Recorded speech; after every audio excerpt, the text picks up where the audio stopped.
we made a makeshift office in our room so we could a makeshift office in our room so we could do Zoom conferences and things like that. You also see the cool little graphics I got at the bottom. I don't know if you can see it. Oh, all right. Um, it says we're live the last 30 seconds. So I'm hoping someone can type something in to let me know that we're live. All right, great. Then we'll start right now.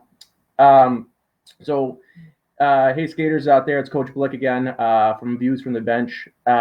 This is a segment we're going to be doing every Monday, Wednesday, and Friday at noon, where we're going to be bringing in some coaches. Some of them are youth, some of them are college, and we're going to be asking them questions about their coaching, how they got into coaching, what their favorite thing about coaching is, and stuff like that.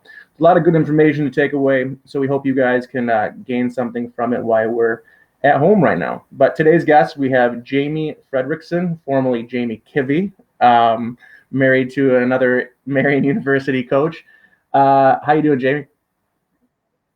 Good. We've had a lot of people texting in and emailing in questions for you, so it might be a long one here, but the biggest thing people want to know is tell us about your playing career, where you grew up, what was it like, where'd you play college?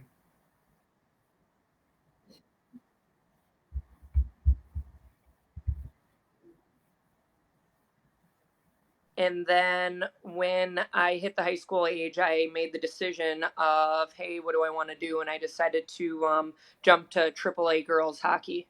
So my 4 years of high school were dedicated to AAA hockey, going from, you can't hear me. They can't hear me. Really? My sound guy says they can't hear me. Hmm. Can you hear me now? They can hear me now. Okay. Do you want to? One Yeah. second. Did you hear? Did you hear Blick from the start? Oh, they heard you. They just couldn't hear me. Sound Awesome. guys. All right, so Sound we'll guys start gonna get a over again then. bonus. So, Jamie, how about you tell us about your playing career, how it started, where you played, your college career, and stuff like that? Yep. I grew up playing boys hockey all the way through middle school, and that was a great experience. And then once I hit high school, I had to figure out what do I really want to do. And I decided to go to the AAA route from freshman through senior year, AAA girls hockey. And I was living in Green Bay, grew up there, and the only AAA program I had an opportunity to play with was the Wisconsin Wild down in Milwaukee. So made the commute 2 hours for practice, two, sometimes three times a week. And then our games were all over the U.S. And then that was a great experience. Played against some of the best girls hockey players in the game. And then once I got into the college level, I was like, I knew I wanted to do something different, so I looked at schools out east, and I went the Division III route, and I played at Elmira College, which is a small school in upstate New York. Program was awesome there, and was fortunate enough to play in three Frozen Fours my sophomore, junior, and senior year, and never won it.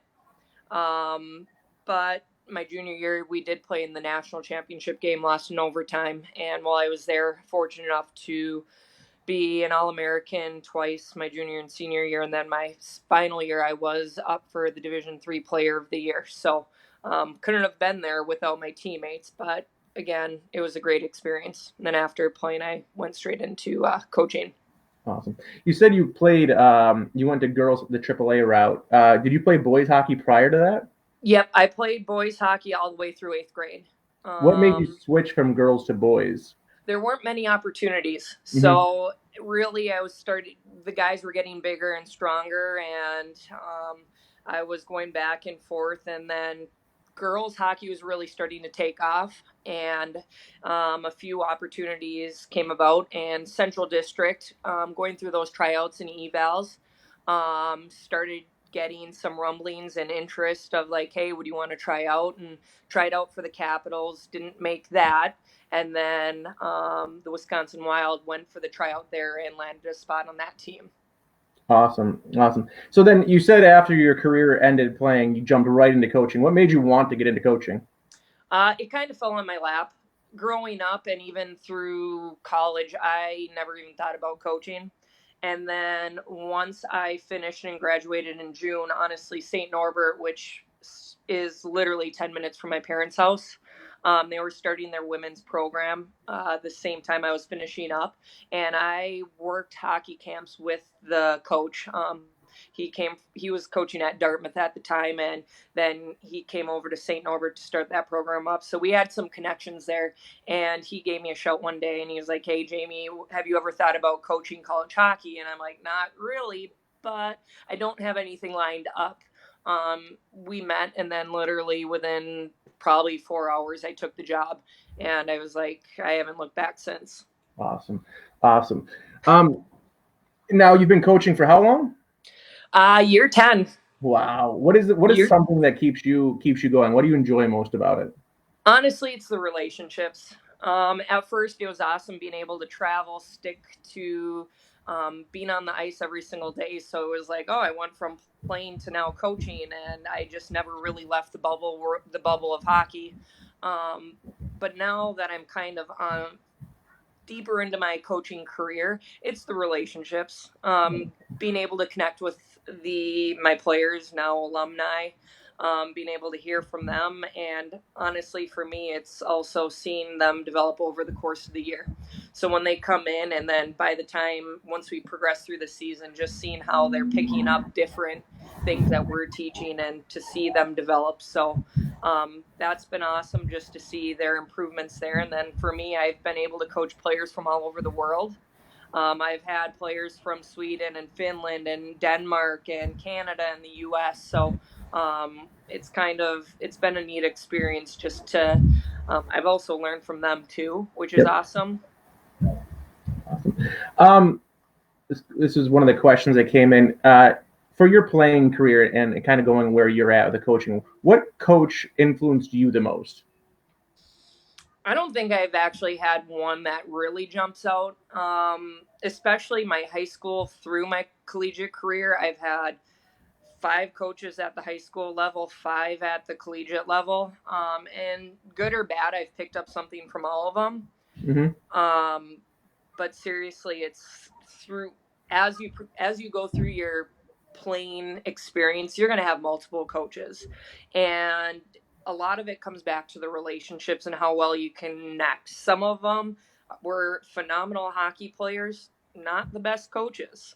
Some of them may not have been the best players, but were some of the best coaches. So honestly, I couldn't really say one. Okay. So in terms of youth hockey, when you were playing as a kid to where you see youth hockey right now and players coming up through Marian, what is probably the biggest difference in the game that you've seen? First, I would say the number of opportunities has gone up. The game's grown, which is awesome, and I think a large part would be like with NHL and the exposure there. And then too on the women's side with the national team. I mean, starting out in '98, winning the gold, and now that program. But from a youth level, honestly, the kids are getting bigger, faster, and stronger. The game's changed completely, even since when I was playing. So I don't know if I could do what I did now, but it's been awesome to see. I see the kids playing now, and especially at the Marian men's level, and there's no way I could do what we did back and it's insane how fast and big and strong they are now. I'm lucky I got out when I did. But no, it's awesome to see how skilled the players are at such a young age. And I think a lot of it too, and I'm going into the USA Hockey Talk, but the ADM stuff and doing the skills-based practices, that goes a long way. Mm-hmm. But it's unbelievable to see the skill level at such a young age right now. Yeah. Now, going off your practices, what do the first 5 minutes of your practices look like? Like the first drills or? Everything for me is a progression. So honestly, the first 5 minutes, I don't do any static stretching. I think that should be done before the players even hit the ice. We jump right into it, and we always start off. Usually, it's a warm up, whether it's over speed skating, whether it's just getting pucks on net for the goalies to feel it, or passing. Then we get into some skill work, and then systematic, and finish off with small area games. But the first 5 minutes is just kind of getting your heart rate moving and getting your legs and hands warmed up. Yeah, ice time's at a premium now, and it's good to hear you say that you just jump right into things. What do the last 5 minutes of your practice look like?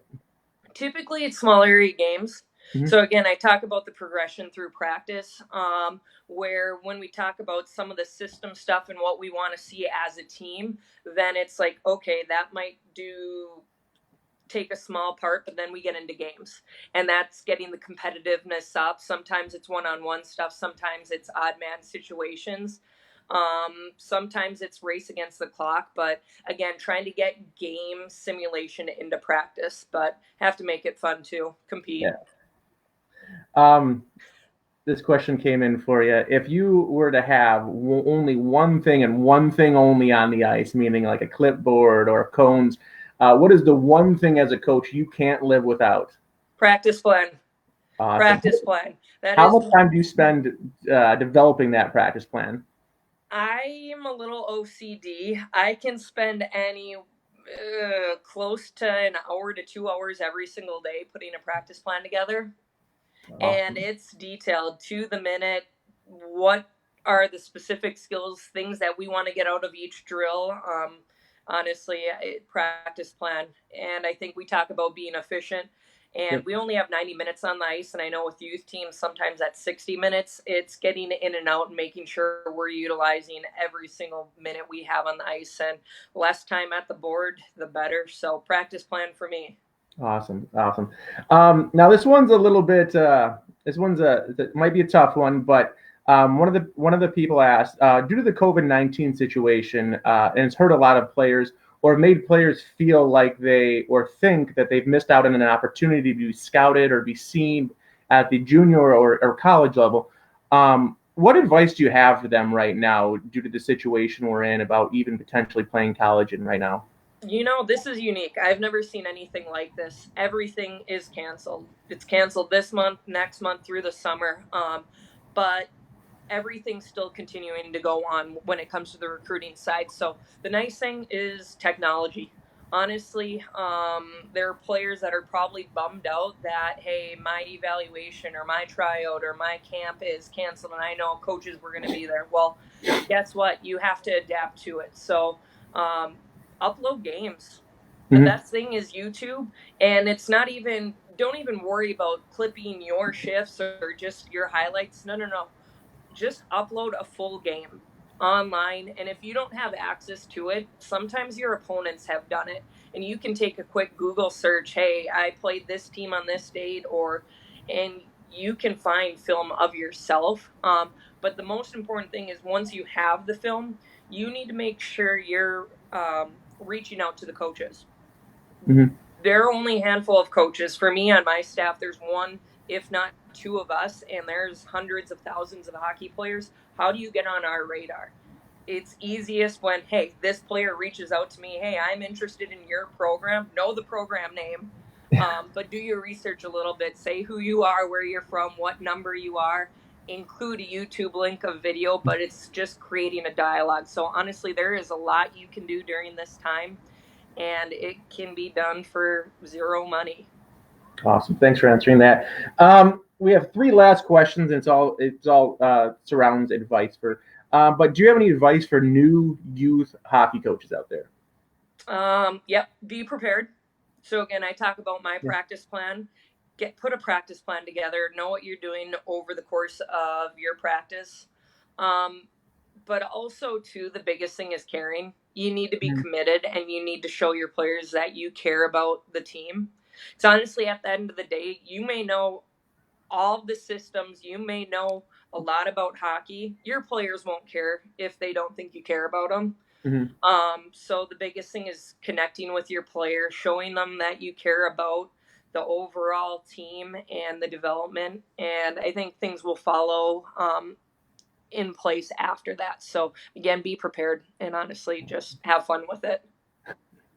Do you have any advice for parents, for youth parents in particular? For youth parents, at our level, usually I've only been at the collegiate level, and we kind of work with just our players. But again, I always say it's kind of like driving. At the end of the day, you need to let your kids kind of be in the driver's seat. The parents can play a supporting role. They can be the encouragers.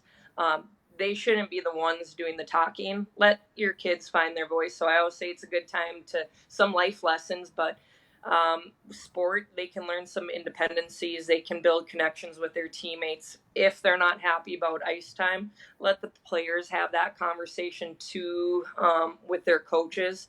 So again, parents are a big role, but it's more of a cheerleader and support system rather than playing agent or trying to do the talking. Awesome. That's really good advice. Last question we have for you is: do you have any advice for college or for players that want to play college hockey, youth skaters in particular, that are looking to take their game to either NCAA, ACHA route, club hockey? Do you have any advice for them? Yeah, I think the biggest thing is making sure that you're staying dedicated and committed to developing your game. Skill can get you in, but it's your work ethic, it's your attitude, it's how you carry yourself that can really speed up how far you go. So we talk about kind of the whole package of being a hockey player. Skill's just one thing. And there are a lot of players that have been passed up that seem like they're great players, but honestly, they need to be good teammates too. So again, it's developing the full package. But for me, like we talk about things that I look for.